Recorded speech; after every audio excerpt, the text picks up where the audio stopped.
Close your eyes and step into a world where death was poetry, where loyalty transcended life, and where warriors lived by a code so pure it would echo through centuries. Tonight, we journey through the complete saga of the samurai, from their humble beginnings as mounted tax collectors to their final stand against the modern world. This is not just history. This is the story of souls forged in fire, of men who chose honor over breath, of a way of life so beautiful and terrible that it still haunts our dreams today. In the mists of ancient Japan, around the year 700 CE, something extraordinary was stirring. The elegant courts of Kyoto, with their silk screens and poetry competitions, seemed a world apart from the rough borderlands where real power was being born. While nobles debated the perfect curve of a cherry blossom verse, mounted warriors were carving out their destiny with blade and bow. These early warriors weren't called samurai yet. They were bushi, the warrior class, men who served powerful landowners called daimyo. Picture vast estates stretching across misty valleys, where rice paddies gleamed like mirrors under the morning sun.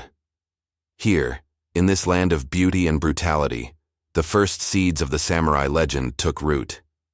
The transformation began with necessity. As the central government in Kyoto grew weak and corrupt, local landowners needed protection.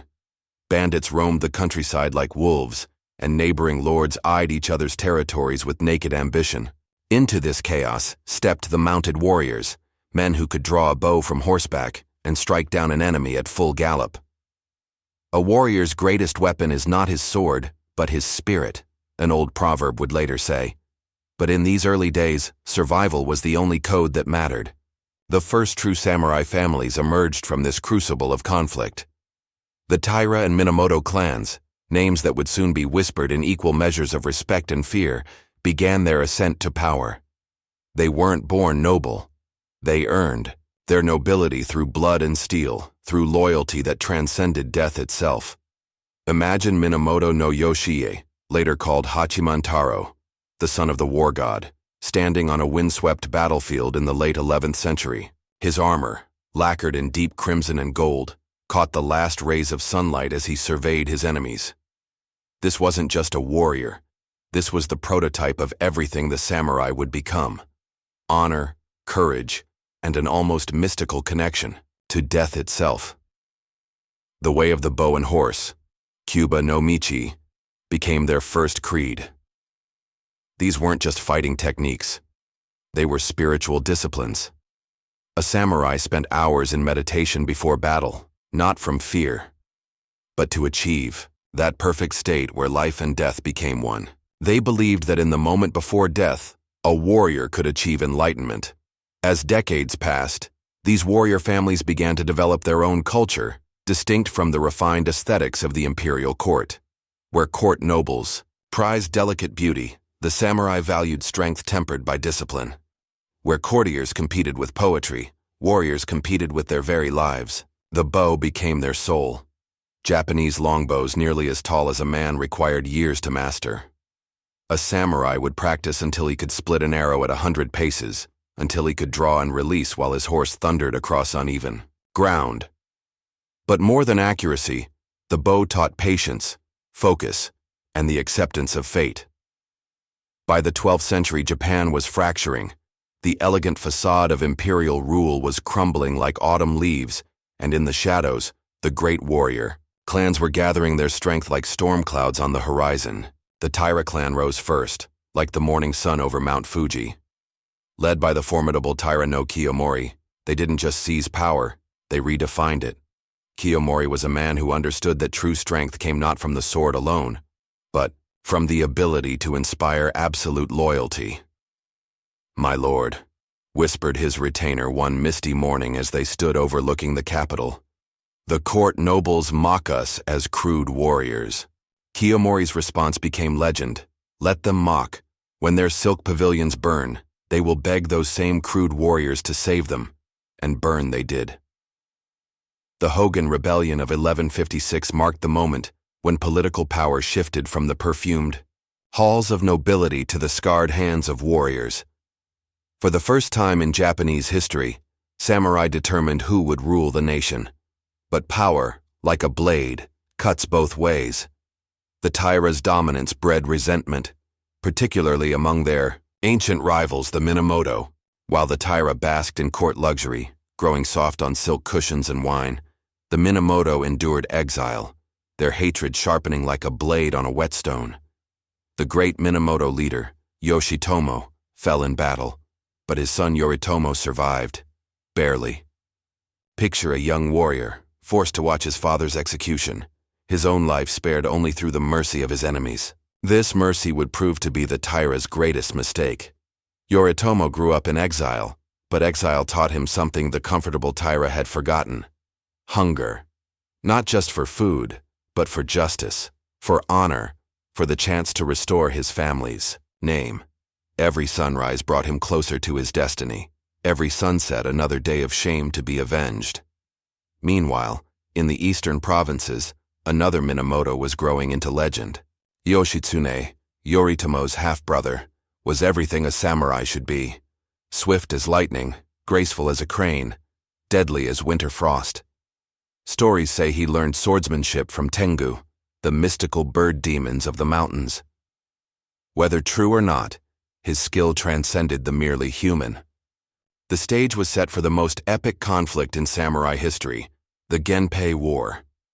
This wasn't just a battle for political control, it was a collision of philosophies, a test of which vision of the warrior's path would define Japan's future.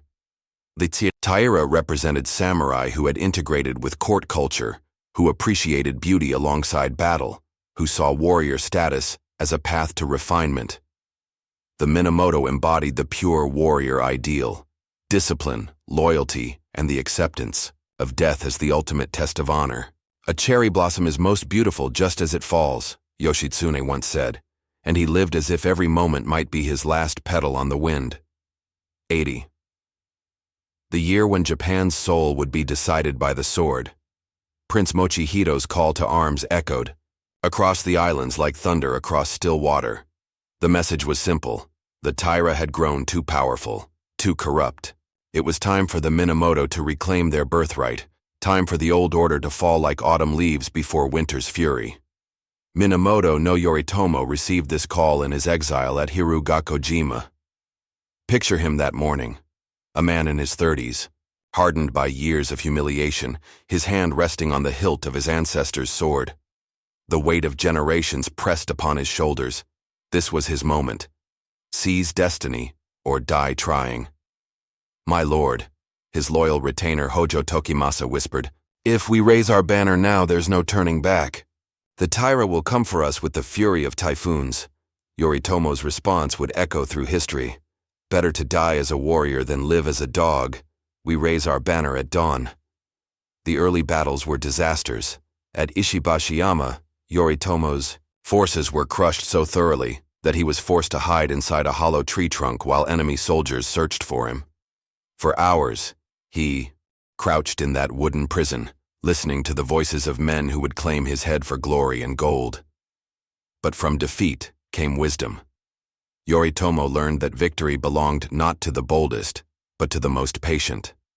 While his brother Yoshitsune would become the war's greatest hero, Yoritomo became its greatest strategist. He retreated to the eastern provinces, to the land of the rising sun, where the Minamoto name still carried weight. Here, among warriors who remembered older loyalties, he began to build something unprecedented: a true military government that would serve warrior ideals rather than court politics. Meanwhile, Yoshitsune was writing his legend in blood and steel. At the Battle of Kurikara in 1183, he achieved the impossible. Facing a Taira force twice the size of his own, he waited until night fell like a black curtain across the mountains. Then, in a move of genius that still takes breath away, he stampeded cattle with torches tied to their horns toward the enemy camp. Imagine the scene: darkness split by thousands of dancing flames, the thunder of hooves, the terrified bellowing of cattle mixed with the screams of men. The Taira warriors, roused from sleep, thought they faced demons from hell itself. In their panic, they fled, many plunging to their deaths in the ravine of Kurikara, a place that would forever after be called the Valley of Ghosts. But Yoshitsune's greatest moment came at Ichinotani in 1184. The Taira had fortified themselves on cliffs overlooking the sea, believing their position impregnable. Conventional wisdom said the fortress could not be taken by direct assault. Yoshitsune had never been conventional. "My lord, the cliffs are too steep. No horse can descend them," protested his men. Yoshitsune looked down those impossible slopes, where one false step meant death on the rocks below. "Then we must become more than horses. We must become the wind itself." At dawn, as mist clung to the mountainsides like the breath of sleeping dragons, Yoshitsune led his cavalry down slopes so steep that stones tumbled with each hoofbeat. The Taira sentries, facing the sea and watching for attack from that direction, never thought to look behind them. The sound that announced their doom was the war cry of the Minamoto echoing off the cliffs. "Ay! Ay! Oh!" It was the sound of destiny itself, unstoppable as an avalanche, inevitable as death. The final act came, at Dan no Ura in 1185, where the inland sea became red with blood and poetry. The Taira fleet, once proud as peacocks, now fled like leaves before a hurricane. But there was nowhere left to run. The child emperor Antoku, only 8 years old, sat in the arms of his grandmother, Taira no Tokiko. Around them, the flower of Taira nobility prepared for the end. These were not defeats, they were transformations, the moment when warriors became eternal. "What lies beyond the waves?" the child emperor asked, his voice small against the sound of approaching battle. "Another shore, my lord," his grandmother replied, "a shore where warriors never know defeat." She took the sacred sword, one of Japan's 3 imperial treasures, and with the child emperor in her arms, stepped into the waves. One by one, the Taira nobles followed, choosing death over dishonor, eternity over surrender. The sea swallowed them all, men, women, children, and the dreams of a dynasty. But in their dying, they achieved something greater than victory. They became legend, their honor preserved forever in the moment of their choosing. Yoshitsune wept that day, even in victory. He understood that something beautiful had died with the Taira, a elegance, a refinement that would never come again. The age of warrior poets was ending. The age of warrior rulers was beginning. Victory at Dan no Ura should have been Yoritomo's moment of triumph. But triumph, like morning mist, can vanish with the first breeze of doubt. The Minamoto had won the war, but now came the harder task, winning the peace. In 1192, Emperor Go-Toba bestowed upon Yoritomo the title that would echo through centuries, Sei Taishogun, supreme commander for subduing barbarians. But Yoritomo was about to redefine what that title meant. No longer would the shogun serve at the emperor's pleasure. Now the emperor would reign while the shogun ruled. Kamakura, not Kyoto, became the true capital of Japan. Picture this coastal city, where the sea meets the mountains, where the crash of waves provided a constant reminder of nature's power. Here, in halls built for function rather than beauty, Yoritomo established the Kamakura Bakufu, the tent government so named because it operated like a military camp, ready to move at a moment's notice. But power, Yoritomo learned, was lonelier than exile. The brother who had won his battles now seemed a threat to his rule. Yoshitsune, the hero of Dan no Ura, the warrior poet whose exploits already echoed in popular songs, had become too popular, too beloved, too dangerous. "A wise ruler keeps his enemies close," advised Ue Hiromoto, Yoritomo's counselor. "But what of brothers who might become enemies?"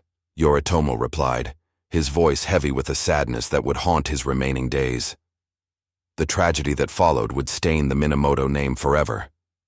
Yoritomo ordered Yoshitsune's death, not in battle, where a warrior's death could be honorable, but through political maneuvering that forced his brother into hiding like a common criminal. Yoshitsune fled to the northern provinces, to the protection of Fujiwara no Hidehira, an old ally who had sheltered Minamoto exiles before. But Hidehira died, and his son, Yasuhira, faced an impossible choice: protect Yoshitsune and face Yoritomo's wrath, or betray the greatest warrior of the age. Fear won over honor. On a morning when cherry blossoms fell like snow, Yasuhira's soldiers surrounded Yoshitsune's residence.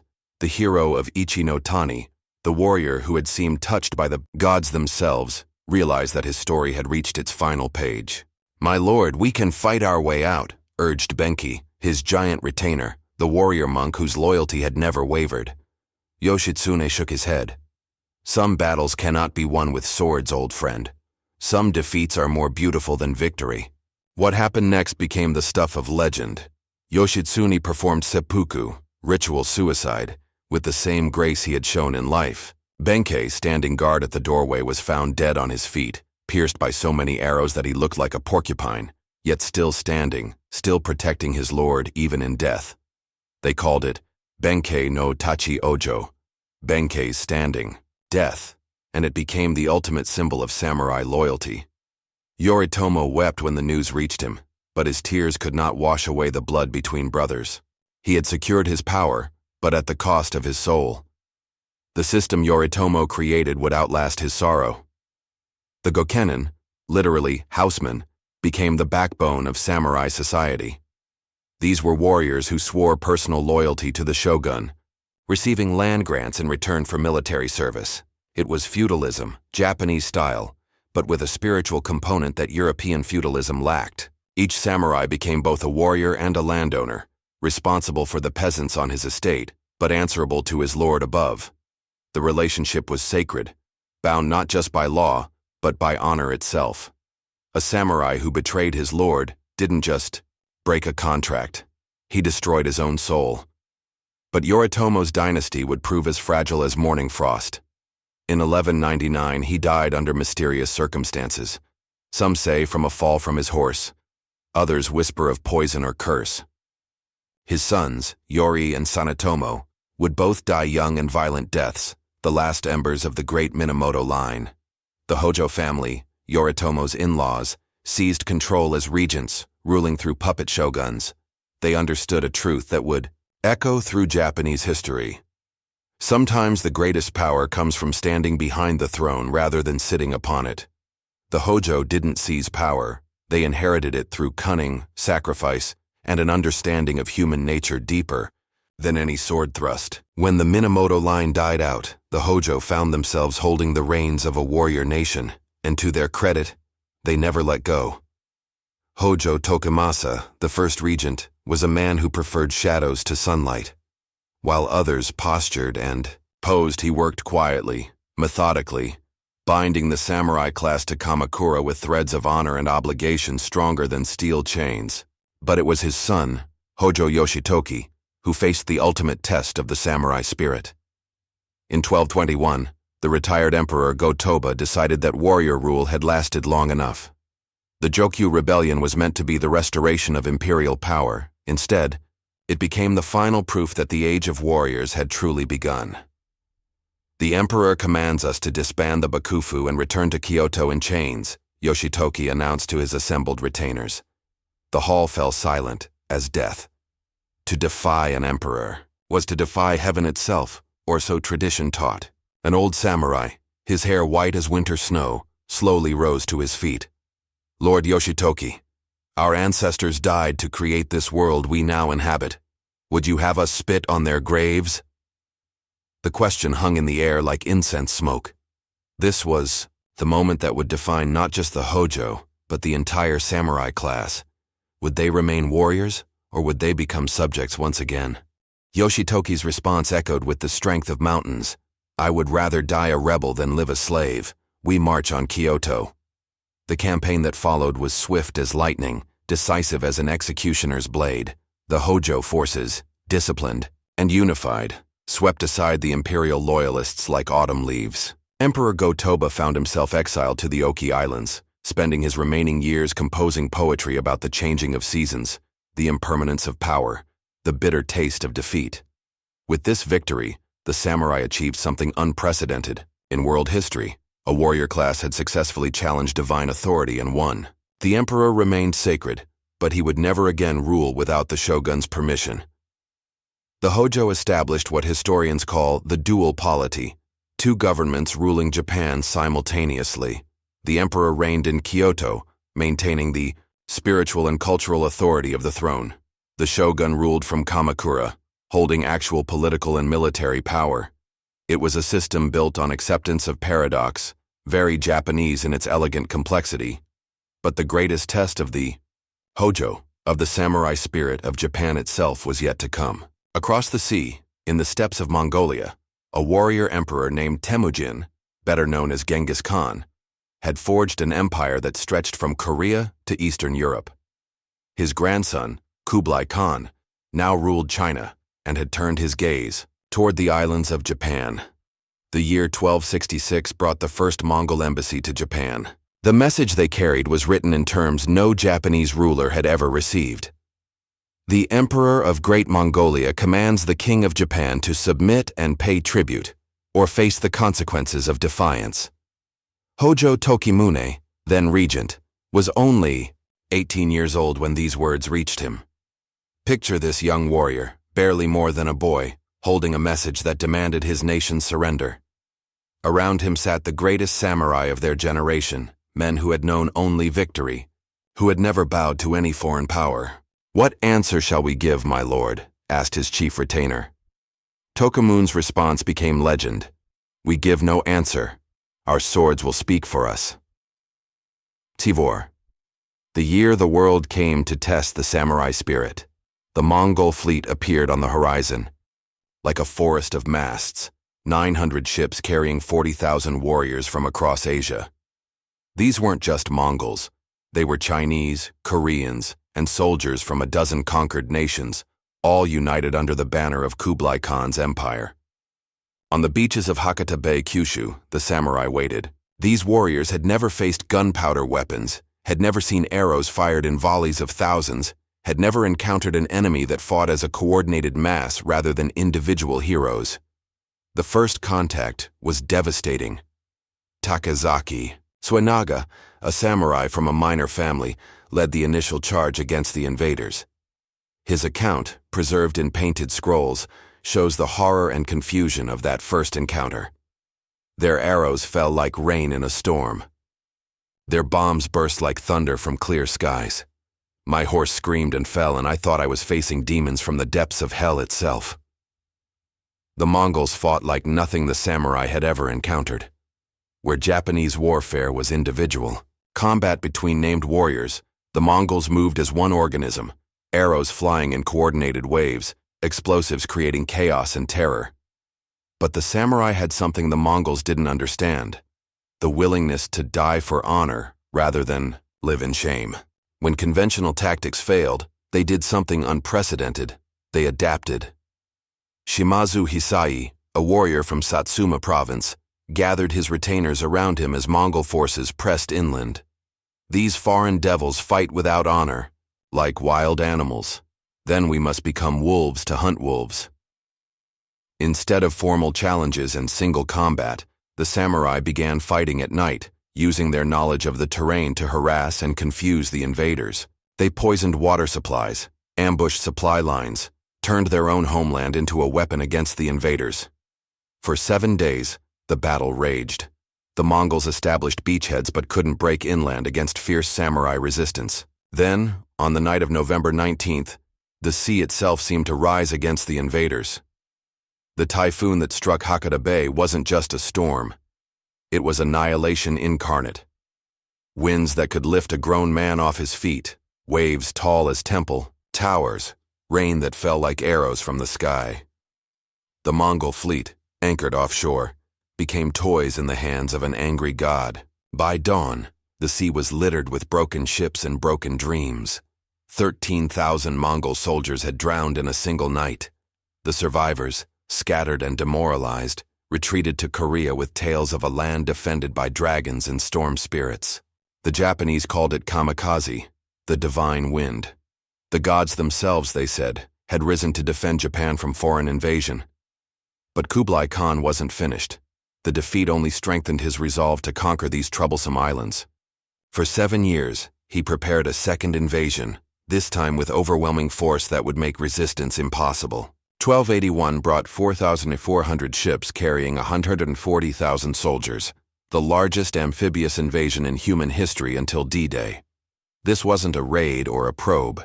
This was annihilation made manifest. The full weight of the Mongol Empire focused on erasing Japan. From the map, the samurai had used those 7 years well. Under Hojo Tokimun's direction, they had built walls along the coast, created a fleet of small maneuverable ships, and most importantly, forged their spirit into something unbreakable. When the invasion came, it found a different Japan.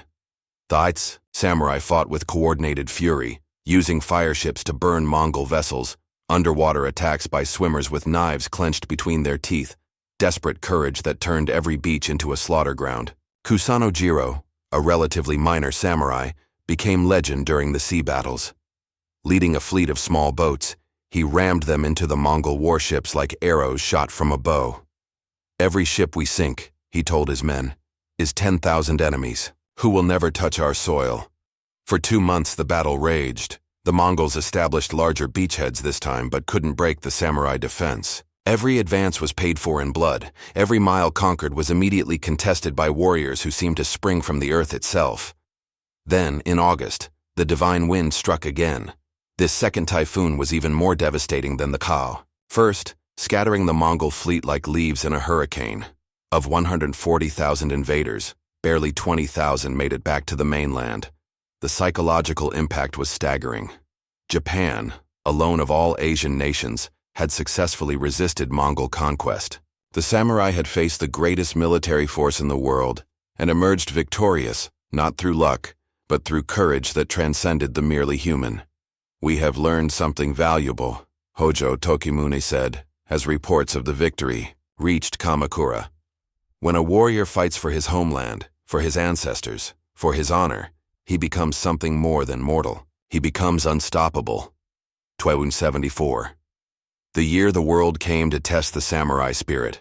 The Mongol fleet appeared on the horizon like a forest of masts, 900 ships carrying 40,000 warriors from across Asia. These weren't just Mongols. They were Chinese, Koreans, and soldiers from a dozen conquered nations, all united under the banner of Kublai Khan's empire. On the beaches of Hakata Bay, Kyushu, the samurai waited.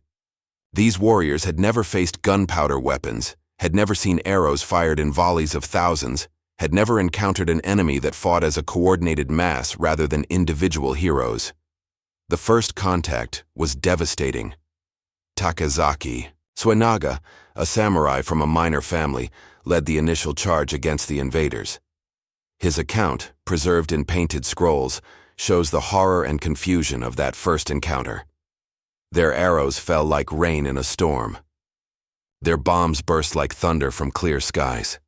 My horse screamed and fell, and I thought I was facing demons from the depths of hell itself. The Mongols fought like nothing the samurai had ever encountered. Where Japanese warfare was individual, combat between named warriors, the Mongols moved as one organism, arrows flying in coordinated waves, explosives creating chaos and terror. But the samurai had something the Mongols didn't understand: the willingness to die for honor rather than live in shame. When conventional tactics failed, they did something unprecedented. They adapted. Shimazu Hisai, a warrior from Satsuma province, gathered his retainers around him as Mongol forces pressed inland. These foreign devils fight without honor, like wild animals.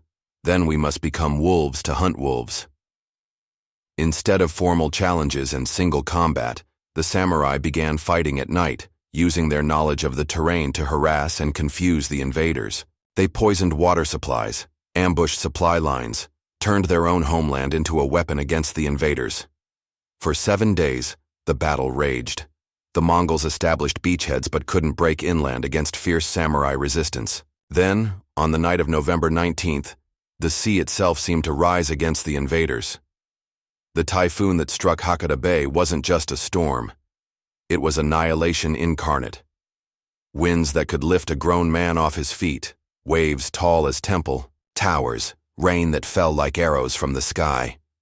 The Mongol fleet, anchored offshore, became toys in the hands of an angry god. By dawn, the sea was littered with broken ships and broken dreams. 13,000 Mongol soldiers had drowned in a single night. The survivors, scattered and demoralized, retreated to Korea with tales of a land defended by dragons and storm spirits. The Japanese called it kamikaze, the divine wind. The gods themselves, they said, had risen to defend Japan from foreign invasion. But Kublai Khan wasn't finished. The defeat only strengthened his resolve to conquer these troublesome islands. For 7 years, he prepared a second invasion, this time with overwhelming force that would make resistance impossible. 1281 brought 4,400 ships carrying 140,000 soldiers, the largest amphibious invasion in human history until D-Day. This wasn't a raid or a probe. This was annihilation made manifest. The full weight of the Mongol Empire focused on erasing Japan from the map.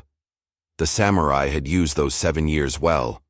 Under Hojo Tokimun's direction, they had built walls along the coast, created a fleet of small maneuverable ships, and most importantly, forged their spirit into something unbreakable. When the invasion came, it found a different Japan. The samurai fought with coordinated fury, using fire ships to burn Mongol vessels, underwater attacks by swimmers with knives clenched between their teeth, desperate courage that turned every beach into a slaughter ground. Kusano Jiro, a relatively minor samurai, became legend during the sea battles. Leading a fleet of small boats, he rammed them into the Mongol warships like arrows shot from a bow. "Every ship we sink," he told his men, "is 10,000 enemies who will never touch our soil." For 2 months the battle raged. The Mongols established larger beachheads this time, but couldn't break the samurai defense. Every advance was paid for in blood. Every mile conquered was immediately contested by warriors who seemed to spring from the earth itself. Then, in August, the divine wind struck again. This second typhoon was even more devastating than the Yao, first scattering the Mongol fleet like leaves in a hurricane. Of 140,000 invaders, barely 20,000 made it back to the mainland. The psychological impact was staggering. Japan, alone of all Asian nations, had successfully resisted Mongol conquest. The samurai had faced the greatest military force in the world and emerged victorious, not through luck, but through courage that transcended the merely human. "We have learned something valuable," Hojo Tokimune said as reports of the victory reached Kamakura. "When a warrior fights for his homeland, for his ancestors, for his honor, he becomes something more than mortal. He becomes unstoppable." Victory over the Mongols changed the samurai from warriors into something approaching demigods in the eyes of their countrymen. They had proven that divine favor rested upon Japan, that their way of life was blessed by the kami themselves. But with this elevation came responsibility, and with responsibility came the need to define exactly what it meant to be samurai. The word Bushido, the way of the warrior, had existed before, but now it began to crystallize into a formal philosophy, a code of conduct that would guide samurai behavior for the next 6 centuries. The foundations were simple but profound: rectitude, Gi, courage, U, benevolence, Jin, respect, Rai, honesty, Makoto, honor, Meiyo, and loyalty, Chugi. But between these principles in daily life lay a chasm that required constant navigation. Consider the story of Nida Yoshisada, one of the great heroes of the early 14th century. When Emperor Go-Daigo called for the overthrow of the Hojo Regency in 1333, Yoshisada faced an impossible choice. The Hojo had ruled justly for over a century, maintaining peace and stability. But an emperor's command was sacred, even when it seemed wrong. Standing before the shrine at Inamuragawa, with his army stretched behind him and the sea before him, Yoshisada drew his golden sword, a blade that had been in his family for 10 generations. He hurled it into the waves as an offering to the sea god. "Ryujin, Dragon King of the depths," he prayed, "if my cause is just, part these waters as you once parted the seas for our ancestors." What happened next became legend. The tide, which should have been at its highest, suddenly receded, revealing a path across the tidal flats to Kamakura. Yoshisada's army walked across the seabed like pilgrims on dry land, and the Hojo, thinking their city impregnable from the sea, found themselves under attack from an impossible direction. The fall of Kamakura in 1333 marked the end of the Hojo Regency, but it also marked the beginning of chaos. Emperor Go-Daigo attempted to rule directly, ignoring the military class that had made his restoration possible. The result was the Nanboku-cho, the period of northern and southern courts, when two emperors claimed divine mandate simultaneously. This schism tore the samurai class apart. Families that had stood together against the Mongols now faced each other across battlefields, each claiming to serve the true emperor, each believing their cause was righteous. Kusunoki Masashige became the embodiment of samurai loyalty during this turbulent period. A relatively minor warrior from Kawachi province, he rose to prominence through his unwavering devotion to Emperor Go-Daigo. When other allies abandoned the emperor, when victory seemed impossible, Masashige remained constant as the North Star. At the Battle of Minatogawa in 1336, Masashige knew he was riding to his death. His forces were outnumbered 10-1 by the armies of Ashikaga Takauji, the man who would become the first Ashikaga shogun. Logic counseled retreat, but loyalty demanded sacrifice. "My lord," his son Masatsura said as they prepared for battle, "let me share your fate." Masashige looked at this boy of 11, seeing in him the future of their bloodline. "No, my son. Live and serve our emperor when I am gone. Promise me this, that you will never know the shame of defeat, even if it means joining me in death." Masatsura promised. And 43 years later, he would keep that promise, dying in battle against the Ashikaga forces. His loyalty preserved across decades like a sword kept sharp through constant care. Masashige's final battle was poetry, written in blood. Surrounded by enemies, his men falling like cherry blossoms in a storm, he gathered his remaining retainers in a circle. "In what world shall we meet again?" he asked, the traditional question before a warrior's suicide. "In 7 lives, we shall serve the same Lord," they replied in unison. "Shichisho Hokoku, 7 lives for the country," Masashige said, and they died together, their loyalty preserved in the moment of their choosing. The Ashikaga victory established a new shogunate, but one fundamentally different from the Hojo regency. Where the Hojo had ruled through military efficiency, the Ashikaga sought legitimacy through culture and refinement. They moved the shogunal capital back to Kyoto, closer to the imperial court, and began the process of transforming warriors into courtiers. This cultural flowering reached its peak under Ashikaga Yoshimitsu, the third shogun, who built the Golden Pavilion, Kinkakuji, as a symbol of warrior aesthetic achievement. Picture this structure rising from still waters like a dream made manifest, its upper stories covered in pure gold leaf that caught and reflected every ray of sunlight. "A warrior," Yoshimitsu declared, "must be as refined in peace as he is terrible. In war, the sword and the chrysanthemum must rest in the same hand." This philosophy gave birth to what we now call classical Japanese culture. The tea ceremony, flower arrangement, no drama, landscape gardening, all were refined by samurai who sought to prove that warriors could create beauty, as well as destroy it. But refinement came at a cost.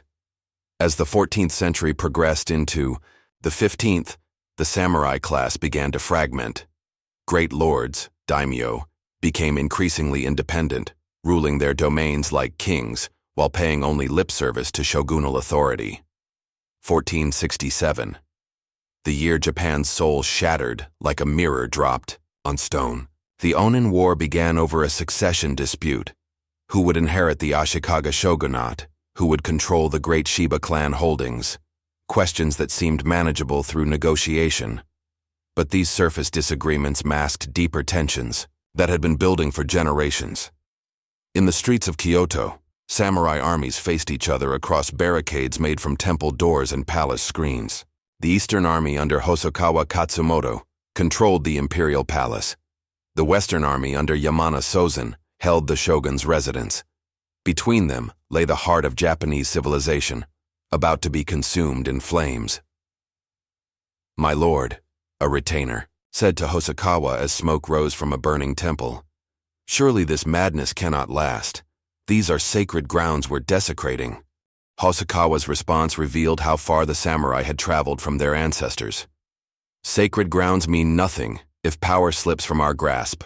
Let the gods rebuild what we tear down." For 11 years, the war raged. Kyoto, the 1,000-year capital, the jewel of Japanese culture, was reduced to ash and memory.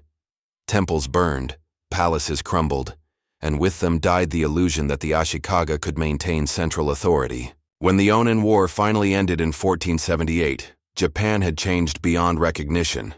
The shogun remained in Kyoto, but his authority extended barely beyond the city limits. Across the provinces, local daimyo had declared themselves independent, creating a patchwork of competing kingdoms. This was the beginning of the Sengoku Jidai, the Age of Warring States, a period when Japan became a laboratory for warfare, where tactical innovation and strategic brilliance determined survival, where the weak were devoured and only the strongest could hope to thrive. Into this chaos stepped a new breed of warrior, men who had learned that survival mattered more than tradition, victory more than honor, power more than pedigree. They were called Sengoku Daimyo, Warring States Lords, and they would remake Japan in their own image. Oda Nobunaga emerged from this crucible like a demon from hell, a man so ruthless that his enemies called him the Demon King of the Sixth Heaven. Born into a minor branch of a minor clan in Owari Province, he rose to power through a combination of tactical genius, political cunning, and absolute indifference to traditional constraints. Where other daimyo relied on samurai cavalry and individual combat, Nobunaga embraced firearms. At the Battle of Nagakute in 1573, his ashigaru, foot soldiers armed with Tanegashima matchlocks, cut down mounted samurai like wheat before a scythe. "Honor is for the dead," Nobunaga declared after the battle, watching bodies of proud warriors sprawled in the mud. "Victory is for the living." His methods scandalized traditional samurai. When the warrior monks of Enryakuji on Mount Hiei threatened his power, Nobunaga didn't challenge them to honorable combat. Instead, he surrounded their mountain monastery with his armies and burned it to the ground, killing every man, woman, and child inside. "They called themselves holy warriors," he said, watching smoke rise from the ancient temple complex. "Now they are holy ashes." The massacre at Enryakuji marked more than the destruction of a religious center. It marked the death of one vision of samurai honor and the birth of another. Nobunaga's samurai didn't fight for abstract principles. They fought for concrete results. They didn't seek beautiful deaths. They sought decisive victories. But even demons can be brought low by human treachery. In 1582, at the Temple of Honnoji, in Kyoto, Nobunaga was betrayed by one of his own generals, Akechi Mitsuhide. Surrounded by flames and enemies, the Demon King chose his own end rather than capture. "Is that the enemy at the gates?" he asked his retainer as the sound of battle drew closer. "It is Akechi's men, my lord. There is no escape." Nobunaga laughed, a sound like winter wind through bare branches. "Then let us show them how demons die." He performed seppuku as his enemies closed in, his death as dramatic and ruthless as his life had been. But his legacy lived on in the men he had trained, the systems he had created, the new vision of samurai warfare he had forged in blood and fire. From the ashes of Nobunaga's ambition rose a man who should never have been anything more than a peasant foot soldier. Toyotomi Hideyoshi, born the son of a farmer, ugly as a monkey and clever as a fox, would prove that in the age of warring states, merit mattered more than birth. Hideyoshi had served Nobunaga faithfully, rising from sandal-bearer to general, through a combination of tactical brilliance and political cunning that amazed even his master. When news of Nobunaga's death reached him, he was campaigning in western Honshu, seemingly too far away to matter in the succession struggle. But Hideyoshi understood something his rivals didn't. Speed was the ultimate weapon. In what became known as the Great Return, Chugoku Ogaishi, he marched his army 200 miles in just 7 days, covering ground at a pace that seemed impossible for medieval armies. At the Battle of Yamazaki in 1582, just 11 days after Nobunaga's death, Hideyoshi faced Akechi Mitsuhide, the traitor who had killed their master. The battle was personal, a settling of accounts that would determine Japan's future. "You have dishonored the samurai way," Hideyoshi declared before the battle began. "A retainer who kills his lord is worse than a rabid dog." Mitsuhide's response revealed the moral confusion of the age. I serve the realm, not just one man. Sometimes loyalty to Japan requires betraying a tyrant. The battle was swift and decisive. Mitsuhide's forces, demoralized by their lord's treachery, crumbled under Hideyoshi's assault. Mitsuhide himself died fleeing the field, struck down by bandits who didn't even know his identity.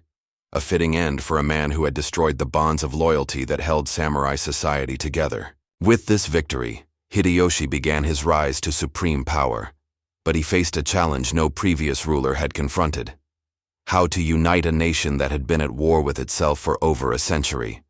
How to forge peace from a society that had known only conflict. His solution was characteristically bold and pragmatic. The katanagari, sword hunts, of 1588 disarmed the peasantry, ensuring that only the samurai class could bear weapons. But more than a security measure, this was a social revolution that clearly defined class boundaries for the first time in Japanese history. Farmers shall farm, artisans shall create, merchants shall trade, and warriors shall rule, Hideyoshi declared. Each class in its proper place, each man knowing his station. The rigid social hierarchy he established would last for the next 3 centuries, but it came at the cost of the social mobility that had allowed men like him to rise from nothing to greatness. Hideyoshi's greatest triumph came at the siege of Odawara in 1590. The Hojo clan, descendants of the great regents, had ruled the Kanto region independently for 5 generations. Their castle at Odawara was considered impregnable, surrounded by multiple rings of fortifications and defended by warriors whose ancestors had never known defeat. But Hideyoshi didn't just besiege Odawara. He transformed the siege into a festival of power. He brought his entire court, including his wife and concubines, and built a temporary city around the castle. Tea ceremonies were held within sight of the enemy walls. No plays were performed to the sound of distant cannon fire. "My lord," one of his generals asked, "why this display? We could storm the castle and end this quickly." Hideyoshi's smile was that of a man who understood power's deepest secrets. Any fool can take a castle by force. Only a true ruler can make surrender seem inevitable. For 3 months, the Hojo watched this display of overwhelming confidence and resources. Gradually, their will to resist eroded. When they finally opened their gates, it wasn't to defeat, but to acknowledgement that the age of independent rule was over. With Odawara's fall, Hideyoshi achieved what had seemed impossible: the complete unification of Japan under central authority. For the first time in over a century, the entire archipelago was at peace. But peace, for a man who had known only war was its own kind of prison. Hideyoshi's ambitions, no longer constrained by domestic enemies, turned outward to grander dreams. 92. The year Hideyoshi's dreams became Japan's nightmare. The invasion of Korea began with proclamations of glory and conquest. Hideyoshi announced that Japan would conquer Korea, then China, then India itself. His armies, hardened by decades of warfare, would spread Japanese rule across Asia like a rising sun. "Korea is but the first step on our path to glory," he declared to his assembled generals. "When we plant our banners in Beijing, the world will tremble before Japanese steel." The initial invasion succeeded beyond all expectations. Japanese forces, unified and battle-tested, swept through Korean defenses like a typhoon through rice fields. Seoul fell within 3 weeks, Pyongyang shortly after. Korean armies, fragmented and demoralized, seemed incapable of serious resistance. But conquest and occupation are different arts, and the Japanese quickly learned that holding territory required different skills than taking it. Korean guerrilla fighters, supported by Ming Chinese armies, turned the peninsula into a graveyard for samurai dreams. Kato Kiyomasa, one of Hideyoshi's most trusted generals, found himself commanding forces along the northern border, facing not the glorious battles he had expected, but the grinding misery of counterinsurgency warfare. "My lord," his lieutenant reported after yet another ambush, "we control the roads by day, but at night they belong to ghosts who strike without warning and vanish like morning mist." Kiyomasa's response reflected the growing frustration of the Japanese forces. "Then we must become ghosts ourselves, more terrible than any they can imagine." The war that followed was unlike anything in samurai experience. Where Japanese warfare had developed rules and rituals, Korea became a laboratory of brutality. The taking of ears and noses as battle trophies, the burning of entire villages suspected of supporting guerrillas, the systematic destruction of Korean cultural sites. These were not the actions of honorable warriors, but of an occupying army driven to desperation by an enemy they couldn't understand. At sea, the situation was even worse. Admiral Yi Sun-sin of Korea had developed geobuksen, turtle ships, ironclad vessels that could smash through Japanese naval formations like hammers through paper. The Battle of Hansen Island in 1592 saw the destruction of an entire Japanese fleet, their transport ships burning on the water, while samurai warriors drowned in armor too heavy for swimming. "These Koreans fight like demons," wrote one Japanese officer in a letter home. "They show no honor, no respect for proper warfare. They strike from ambush and fade away like smoke. How can we defeat an enemy who will not stand and fight?" The answer came in the form of Chinese intervention. The Ming dynasty, recognizing that Japanese success in Korea threatened their own security, sent massive armies southward. These forces, experienced in fighting steppe nomads and rebel armies, brought tactics and weapons the Japanese had never encountered. The siege of Pyongyang in 1593 became a turning point. Chinese forces, using coordinated artillery and infantry assault, drove the Japanese from their positions in a series of battles that shattered the myth of samurai invincibility. Konishi Yukinaga, leading the defense of the city, faced a choice that would have seemed impossible to his ancestors: retreat or annihilation. The samurai code demanded death before dishonor, but the practical needs of the campaign required preservation of experienced troops. "We withdraw," he announced to his shocked subordinates. "Better to live and fight another day than to die for empty gestures." This pragmatic approach to warfare, born from the harsh realities of the Korean campaign, marked another step in the evolution of samurai thinking. Honor remained important, but victory had become paramount. The war dragged on for 6 years, punctuated by false truces and renewed offensives. Japanese forces, initially confident of quick victory, found themselves trapped in an endless cycle of advance and retreat, victory and defeat, hope and despair. Hideyoshi himself never set foot in Korea, ruling the war from his gilded palace at Fushimi, while his generals and common soldiers died in foreign mud. As reports of defeat and disaster multiplied, his health began to fail, his grandiose dreams crumbling like autumn leaves. In 1598, news reached Korea that sent shockwaves through both armies. Hideyoshi was dead.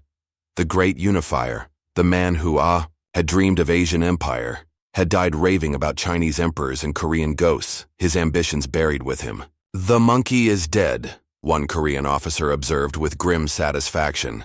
"Now we shall see how long his dreams survive him." The Japanese withdrawal that followed was swift and complete. Armies that had fought for 6 years to hold Korean territory abandoned it in months, sailing home to an uncertain future. Behind them, they left a peninsula devastated by war, hundreds of thousands dead, and the bitter knowledge that Japanese steel was not, after all, invincible. As the century turned, Japan found itself once again without a strong leader. Hideyoshi's son, Hideyori, was only a child, and the Regency Council established to govern in his name quickly fractured along old fault lines of ambition and distrust. Into this void stepped Tokugawa Ieyasu, a man who had spent 60 years learning the arts of patience and survival. Unlike Nobunaga's explosive ambition or Hideyoshi's brilliant improvisation, Ieyasu represented something new in Japanese leadership: the long view, the understanding that true power came not from conquest, but from construction. Ieyasu had allied with both Nobunaga and Hideyoshi, but always on his own terms, always preserving his independence, always building his strength for the moment when opportunity would present itself. That moment came at the Battle of Sekigahara in 1600. The opposing armies met on a fog-shrouded plain west of modern-day Tokyo, where the mountains open onto the Kanto Plain. On one side stood the Eastern Army under Ieyasu, composed mainly of lords from eastern Japan who favored strong central authority. On the other was the Western Army under Ishida Mitsunari, representing those who preferred the old system of shared power and regional autonomy. But this was more than a political dispute. It was a referendum on Japan's future, a choice between continued fragmentation and unified rule, between the chaos of the Warring States period and the promise of lasting peace. Today we decide not just who will rule, Ieyasu told his assembled commanders as morning mist clung to their banners, but what kind of nation Japan will become. Will we remain a land of endless war, or will we finally achieve the peace our ancestors dreamed of? The battle began at 8 in the morning, with traditional samurai charges and individual combat between named warriors. But as the morning progressed, it became clear that this would be decided not by individual heroics, but by strategic positioning and political loyalty. The turning point came when Kobayakawa Hideaki, commanding a crucial position on the western flank, chose not to attack Ieyasu's exposed forces. Some say he was bribed, others claim he was convinced by reasoned argument. The truth may never be known, but his inaction allowed Ieyasu's forces to envelop the Western Army. By afternoon, the battle was over. Ishida Mitsunari's head would soon be displayed in Kyoto as a warning to future rebels, and Japan would enter the longest period of peace in its history. The Edo period that followed, named for Ieyasu's new capital, later renamed Tokyo, would last for 267 years. But this peace came at a price that would have horrified earlier generations of samurai. Isolation from the outside world, rigid social hierarchy, and the gradual transformation of warriors into bureaucrats. Ieyasu's genius lay in understanding that the samurai class, having created unity through warfare, now needed to maintain it through administration. The Sankin-Kotai system he established required all daimyo to spend alternate years in Edo, their families held as permanent hostages. This wasn't presented as coercion, but as honor, the privilege of serving the shogun directly. We have learned from the failures of our predecessors, Ieyasu explained to his council. The Hojo fell because they remained aloof from the emperor. The Ashikaga fell because they could not control their subordinates. We shall avoid both mistakes. The system he created was like a vast machine for producing stability. Every aspect of life was regulated, from the clothes people wore to the routes they traveled, from the books they read to the gods they worshipped. It was comprehensive, efficient, and ultimately stifling. Picture Japan in 1650, a nation of peace so complete that most samurai had never seen battle, so ordered that crime was almost unknown, so prosperous that even peasants could afford silk on festival days.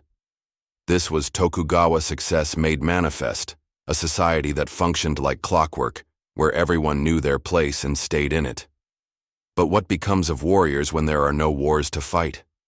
The question tormented the samurai class throughout the Edo period. Men whose ancestors had lived and died by the sword now found themselves wielding brushes instead of blades, composing poetry instead of battle cries, administering rice taxes instead of leading cavalry charges.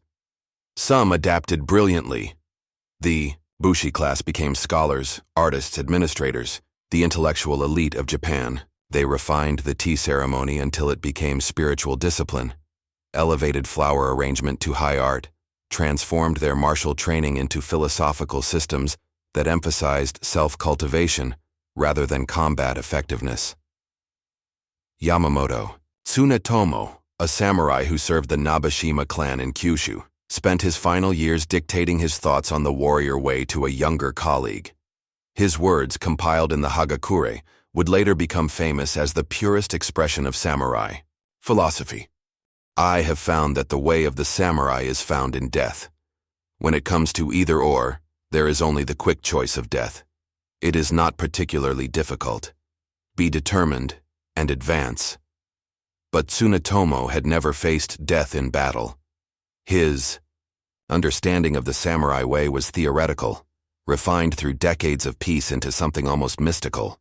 The gap between this idealized vision and historical reality would have profound consequences for Japan's future. Other samurai struggled with the transition from warrior to administrator. The Roshi, masterless samurai, became a particular problem, men whose lords had died or been dispossessed, leaving them without purpose or income in a society that offered few alternatives to hereditary service. The story of the 47 Ronin became the defining tale of Edo period samurai values. In 1701, Asano Naganori, lord of Ako domain, was provoked into drawing his sword in the shogun's palace, an offense punishable by death. Ordered to commit seppuku, he died believing his honor had been destroyed by the scheming of a corrupt court official named Kira Yoshinaka. For 2 years, Asano's former retainers, led by Oishi Kuranosuke, planned their revenge.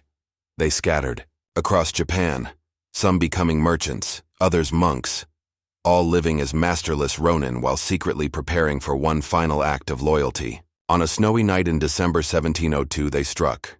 47 men stormed Kira's mansion in Edo, fighting through his guards to reach their target. When they found him cowering in an outhouse, Oishi offered him the chance to die honorably by seppuku, using the same dagger his master had used. When Kira refused, they killed him with their swords and carried his head to their master's grave, where they placed it as an offering before surrendering to the authorities. "We are not rebels," Oishi declared at their trial. "We are samurai, fulfilling the most sacred duty, loyalty to our lord. If this is a crime, then the samurai way itself is criminal." The government faced an impossible dilemma. The 47 had clearly broken the law by taking revenge into their own hands, but they had also demonstrated the highest samurai virtues of loyalty and sacrifice. To execute them would be to punish virtue. To pardon them would be to encourage vigilante justice. The compromise was elegant. They were allowed to die as samurai, performing seppuku rather than facing execution as common criminals. Their graves became a shrine where people came to honor the ideal of perfect loyalty, and their story became the most popular tale in Japanese literature. But even as the 47 Ronin were becoming legend, the world beyond Japan's shores was changing in ways that would eventually shatter the Tokugawa peace. European nations were industrializing, developing technologies and military capabilities that made traditional samurai skills obsolete. July 8, 1853. The day Japan's 250-year dream of isolation died. Commodore Matthew Perry's Black Ships, 4 steam-powered warships belching smoke like dragons from Western nightmares, sailed into Edo Bay and announced that the world had come calling. The sight that greeted Japanese observers was beyond their comprehension. Ships that moved without wind, weapons that could destroy castle walls from miles away, men who dressed in strange uniforms and spoke incomprehensible languages. "My lord," a coastal guard reported to his superior, his voice trembling with confusion and fear. "The foreign ships have no sails, yet they move against the wind. Their cannon are larger than any we possess. What manner of sorcery is this?" The question wasn't about sorcery. It was about the price of isolation. While Japan had perfected the arts of peace, the Western world had perfected the arts of war in ways the samurai could barely imagine. Perry carried with him a letter from President Millard Fillmore demanding that Japan open its ports to American trade. The language was diplomatic, but the underlying message was clear. Japan could open voluntarily or be opened by force. Tokugawa Ieyoshi, the 12th shogun, faced a crisis that his ancestors' carefully constructed system was utterly unprepared to handle.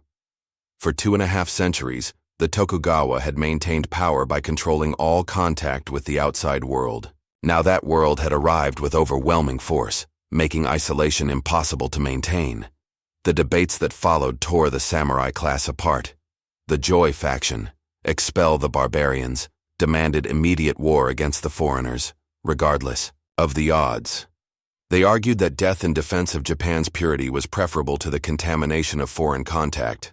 "Better to die as Japanese than live as slaves to barbarian merchants," declared Yoshida Shoin, a young samurai scholar whose writings would inspire a generation of anti-foreign activists. The Kaikoku faction, Open the Country, argued for EU accommodation with Western demands. They recognized that Japan's military technology was centuries behind the West, that resistance would mean annihilation. "We cannot fight rifles with swords, steamships with rowing boats," counseled Sakamoto Ryoma, a pragmatic samurai who would become one of the architects of Japan's modernization. "We must learn from the barbarians to defeat them." The treaty. of Kanagawa, signed in 1854, opened 2 Japanese ports to American ships and marked the beginning of the end for the Tokugawa system. But the real crisis came with the Harris Treaty of 1858, which opened Japan to full commercial relations with the United States and, by extension, the Western world. The signing was conducted in secrecy, without imperial approval, because Shogun Tokugawa Ieyasu knew that the emperor would never consent to such terms. This deception would prove fatal to Tokugawa legitimacy, providing their enemies with the perfect rallying cry. The shogun had betrayed the emperor and sold Japan to foreigners. The Sano Joy movement, revere the emperor, expel the barbarians, attracted young samurai from across Japan who saw the Tokugawa as weak and corrupt, unable to defend Japan's honor against foreign pressure. These men, many from the Satsuma and Choshu domains that had historically opposed Tokugawa rule, began a campaign of terror against foreigners and their Japanese collaborators. The murder of British merchant Charles Richardson in 1862 led to the bombardment of Kagoshima by British warships, a demonstration of Western military power that shocked even the most militant Joi advocates. "We attacked them with swords and they replied with thunder," wrote one survivor of the bombardment. How can Bushido prevail against such weapons? The question haunted the samurai class. Everything they had believed about warfare, about honor, about their own superiority was being challenged by technologies they could neither understand nor resist. Tokugawa Yoshinobu never wanted to be shogun. Born the son of the lord of Mito domain, he had spent his youth studying Western learning and military science, understanding better than most that the old ways were dying. When he reluctantly accepted the position in 1867, he inherited a government in crisis and a nation on the brink of civil war. The irony was bitter. The most capable man ever to hold the shogunal title received it at the moment when the office had become impossible to fulfill. Yoshinobu faced enemies on every side. The Sano Joy movement had evolved into open rebellion, with the domains of Satsuma, Choshu, and Tosa forming a secret alliance to overthrow the Tokugawa and restore direct imperial rule. These weren't random malcontents, but the most powerful military forces in Japan, outside the shogun's direct control. Foreign pressure continued to mount. The Western powers, frustrated by Japan's political instability, threatened military intervention if order wasn't restored. British warships patrolled Japanese waters like sharks waiting for blood in the water. Most critically, the emperor himself, or rather, the court nobles who spoke in his name, had declared opposition to the Tokugawa. The divine mandate that had legitimized 250 years of shogunal rule was being withdrawn. Yoshinobu's response was characteristically brilliant and tragic.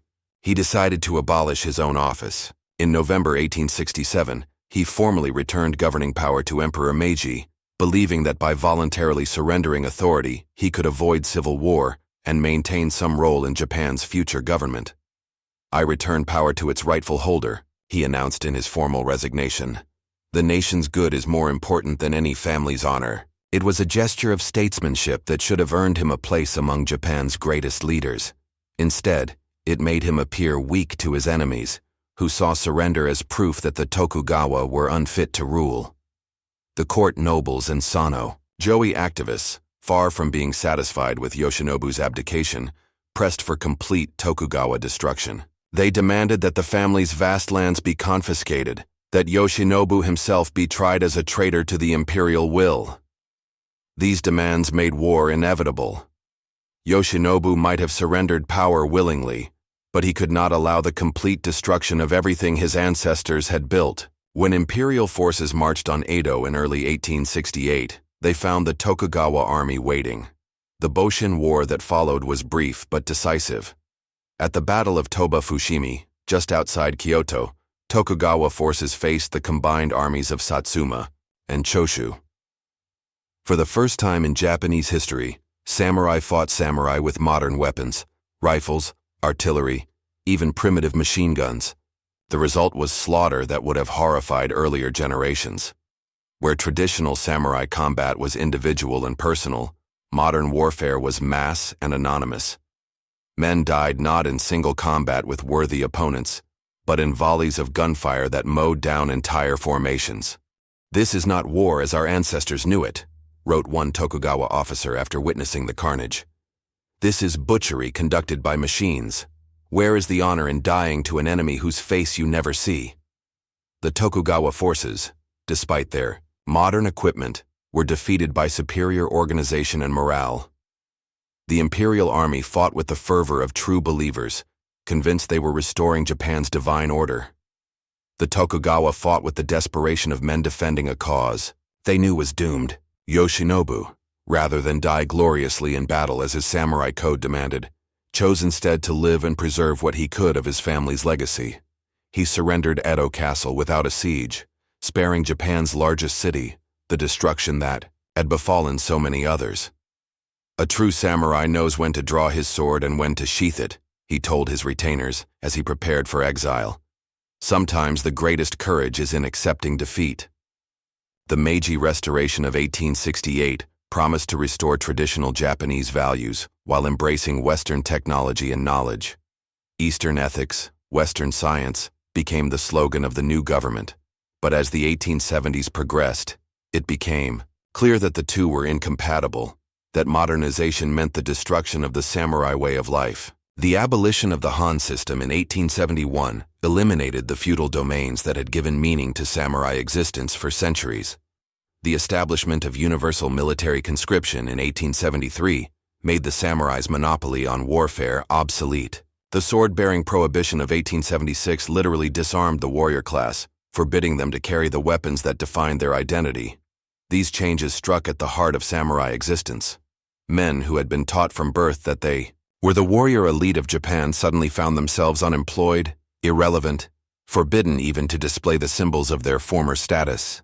"They have stolen our swords and given us nothing in return but empty promises," muttered discontented samurai in tea-houses across Kyushu. "We who restored the emperor are now discarded like broken tools." The irony was bitter. The samurai who had overthrown the Tokugawa in the emperor's name now found themselves victims of the very modernization they had made possible. Into this crisis stepped Saigo Takamori, the great hero of the Restoration, the man whose leadership had made imperial victory possible. A giant of a man from Satsuma province, Saigo embodied the samurai ideal: loyal, brave, contemptuous of material comfort, devoted to honor above all else. But Saigo watched the Meiji government with growing alarm. The young oligarchs who now ruled Japan, men like Okubo Toshimichi and Ito Hirobumi, seemed more interested in Western approval than Japanese tradition. They wore European clothes, studied Western books, surrounded themselves with foreign advisors. "We fought to restore the emperor, not to make Japan a poor copy of Western nations," Saigo told his followers as discontent grew. "Where is the Japan we died to create?" The break came over the Korean issue. When Korea refused to acknowledge the new Meiji government, hardliners demanded military intervention. Saigo volunteered to go to Korea as an envoy, knowing that his mission would likely end in his death and provide the excuse for war. "If they kill me, avenge me. If they insult me, wash away the shame with Korean blood," he told the government council. But the other leaders, influenced by the recent Iwakura mission's observations of Western power, decided that Japan was not yet strong enough for foreign adventures. They rejected Saigo's proposal, and, with it, his vision of a Japan that remained true to samurai values while becoming a great power. Saigo resigned from the government and returned to Satsuma, where he established a network of private schools that taught traditional samurai values alongside modern subjects. These schools became centers of opposition to the Meiji government's westernizing policies. The crisis came to a head in 1877 when government agents attempted to seize weapons from Saigo's schools. Young samurai, believing their teacher was in danger, rose in rebellion. Saigo, faced with the choice between abandoning his followers and leading them in hopeless war, chose loyalty over prudence. "I never intended rebellion," he told his men as they prepared for war. "But I cannot abandon those who trust me. If we must die, we shall die as samurai." The Satsuma rebellion that followed was the swan song of the samurai class. For 7 months, Saigo's forces fought the imperial army across Kyushu, winning tactical victories but facing strategic defeat. They were outnumbered, outgunned, and fighting against the tide of history itself. The final battle came at Shiroyama, a hill overlooking Kagoshima City. Saigo, wounded and exhausted, sat with his remaining 300 samurai as 40,000 government troops surrounded their position. Artillery shells fell like rain, but the samurai waited calmly for death. "Is it good?" asked Beppu Shinsuke, Saigo's loyal retainer, using the traditional phrase before seppuku. "It is good," Saigo replied, and drew his short sword across his belly in the ancient ritual of honorable death. Beppu struck off his master's head to spare him the agony, then led the final charge down the hillside. They died to a man, the last samurai army Japan would ever see, their bodies scattered like cherry blossoms after a storm. With Saigo's death at Shiroyama, the age of the samurai ended in blood and smoke. But death, for the samurai, had always been transformation rather than termination. The warrior class might be gone, but the warrior spirit they embodied would live on in new forms. The Meiji government, having destroyed the samurai as a political and military force, immediately began the process of mythologizing them as the embodiment of Japanese virtue. The same leaders who had banned sword-wearing now praised samurai loyalty. The same reformers who had abolished feudalism now invoked the spirit of Bushido. This transformation served a practical purpose. Japan needed to unite its people around shared values as it faced the challenge of modernization and the threat of Western imperialism. The samurai way, stripped of its feudal context and political implications, provided a ready-made ideology of national unity. "The samurai may be gone, but their spirit must live in every Japanese heart," declared Nitobe Inazo in his influential book, Bushido, The Soul of Japan. Writing in English for Western audiences, Nitobe presented Bushido as Japan's indigenous ethical system, comparable to Christianity in the West. But this modern Bushido was different from its historical predecessor. Where actual samurai had served specific lords with personal loyalty, modern Bushido emphasized loyalty to the emperor and nation. Where historical samurai had been members of a hereditary military class, modern Bushido was presented as a universal Japanese characteristic. The military embraced this new Bushido with particular enthusiasm. The imperial rescript to soldiers and sailors of 1882 explicitly drew on samurai traditions, commanding soldiers to value honor above life, to choose death before dishonor, to serve the emperor with absolute loyalty. "Remember that death is lighter than a feather, but duty is heavier than a mountain," the rescript declared, echoing ancient samurai maxims. This militarized Bushido would have profound consequences for Japan's future. The young men who marched off to fight in the Sino-Japanese War of 1894–95, the Russo-Japanese War of 1904–05, and ultimately World War II, carried with them an idealized vision of samurai virtue that emphasized death over compromise, honor over survival. The results were both magnificent and terrible. Japanese soldiers displayed courage and discipline that amazed the world, but they also committed atrocities that contradicted everything Bushido was supposed to represent. The gap between the samurai ideal and military reality grew wider with each conflict. Meanwhile, in peaceful pursuits, the samurai legacy found more positive expression. The martial arts that had once been life-and-death combat skills were transformed into ways of self-cultivation. Kendo, judo, aikido, and other disciplines preserved samurai techniques while emphasizing spiritual development over combat effectiveness. "In the old days, we trained to kill our enemies," explained Funakoshi Gichin, the father of modern karate. "Today, we train to kill the enemy within ourselves: fear, anger, hatred, pride." This philosophical transformation of martial arts became one of Japan's greatest cultural exports, spreading samurai-derived wisdom to every corner of the world today.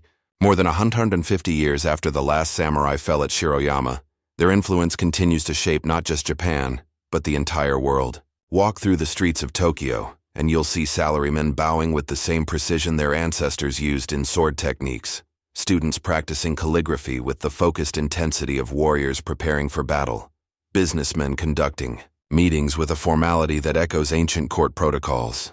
The samurai may be gone, but their DNA runs through the bloodstream of modern Japan.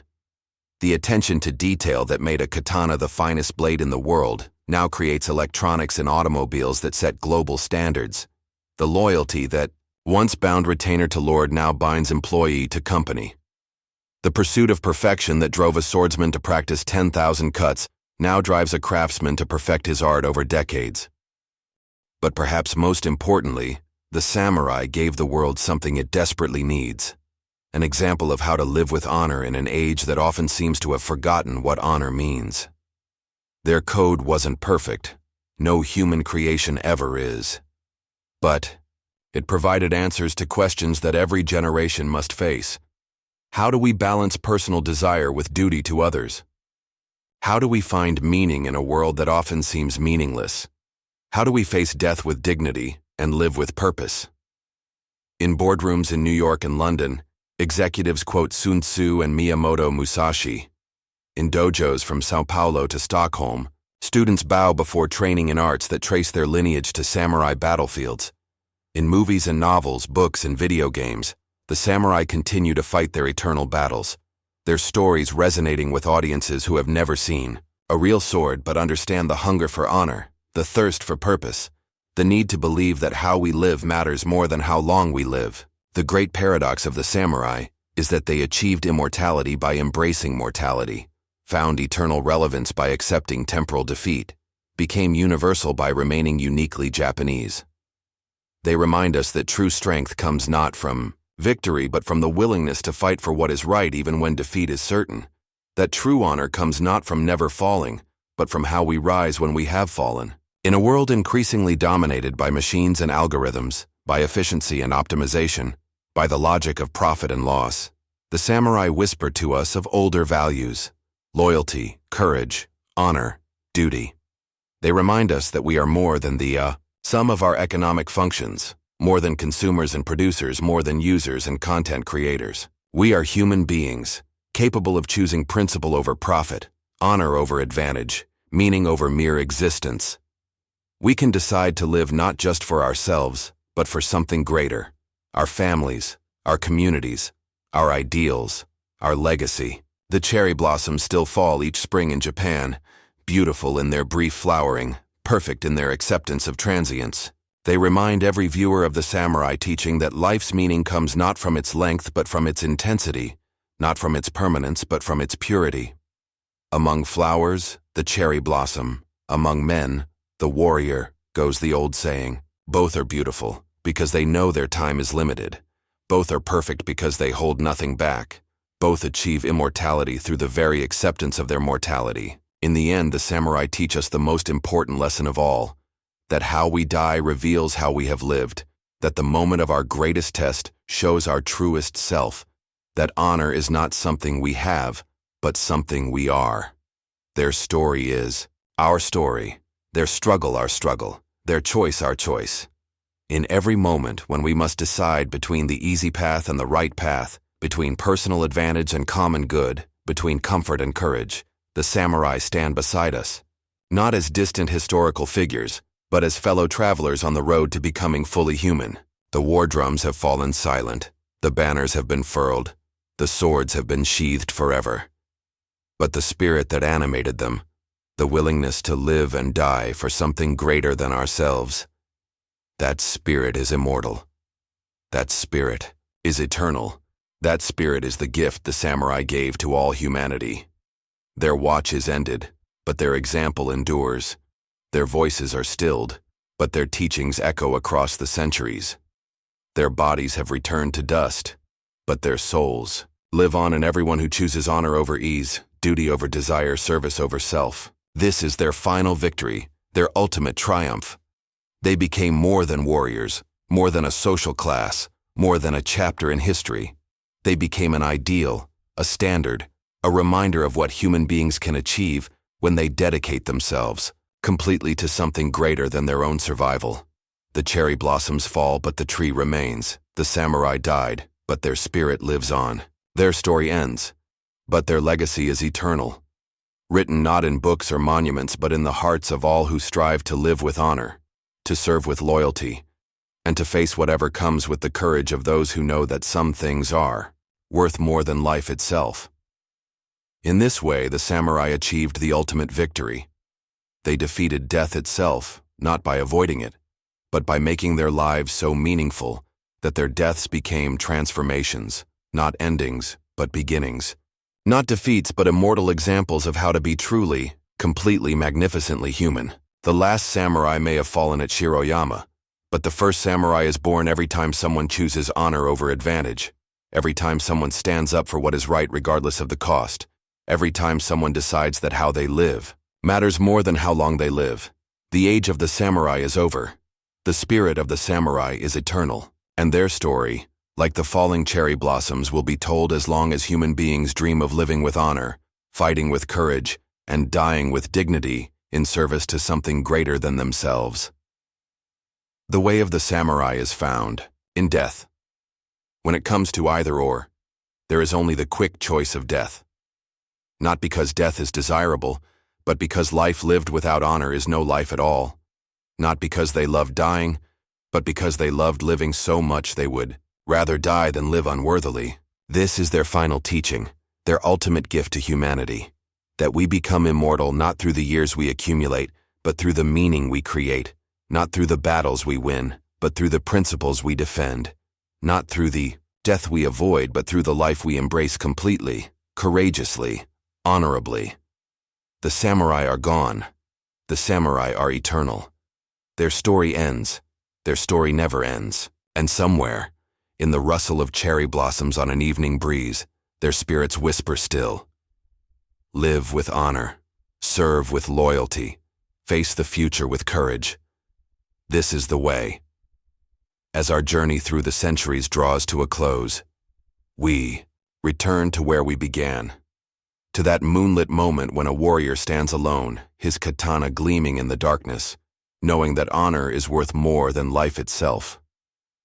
But now we understand what that warrior represents, not just a man with a sword, but the embodiment of humanity's highest aspirations, not just a historical curiosity, but a living reminder of what we can become when we choose meaning over comfort, service over selfishness, honor over survival. The samurai gave us more than stories of battles and betrayals, victories and defeats. They gave us a template for living, a code for existing with dignity in a world that often seems undignified, a way of finding meaning in the face of mortality. Their legacy lives on not in museums or history books, but in every act of courage, every gesture of loyalty, every moment when someone chooses to do what is right rather than what is easy. They live on in the teacher who stays late to help a struggling student, the soldier who shields a comrade with his own body, the citizen who stands up to injustice even when it costs them dearly. They live on in the understanding that we are more than mere consumers of resources, more than temporary arrangements of atoms, more than biological machines programmed for survival. We are beings capable of honor, creatures who can choose meaning, souls that can create beauty, even in the face of destruction. The samurai taught us that death gives life meaning, that limitation creates possibility, that by accepting our mortality we can achieve a kind of immortality, not through our bodies, which must fail, but through our actions, which echo across eternity. Their story is complete, but their message is eternal. Live with purpose. Serve with dedication. Face whatever comes with the courage of those who know that some things are worth more than life itself. In the end, we are all samurai, warriors on the battlefield of existence, fighting not with swords and arrows, but with choices and commitments. Victories measured not in territory conquered, but in principles upheld. Honor earned not through birth, but through how we choose to live each day. The cherry blossoms fall, but the tree endures. The samurai pass away, but their spirit remains. Their age ends, but their way continues. In every heart that beats with courage, every hand that serves with loyalty, every soul that chooses honor over ease. This is their final gift to us, the knowledge that we too can live with honor, die with dignity, and leave the world a little better than we found it. The knowledge that our lives matter, our choices count, our courage can make a difference. The samurai are gone, but they are also eternal, not as historical figures frozen in amber, but as living inspiration for all who would follow the way of honor, the path of service, the road of courage that leads not to an easy destination, but to a meaningful journey. Their watch has ended. Ours has just begun. If this story moved you, don't forget to like, subscribe, and share your thoughts in the comments below.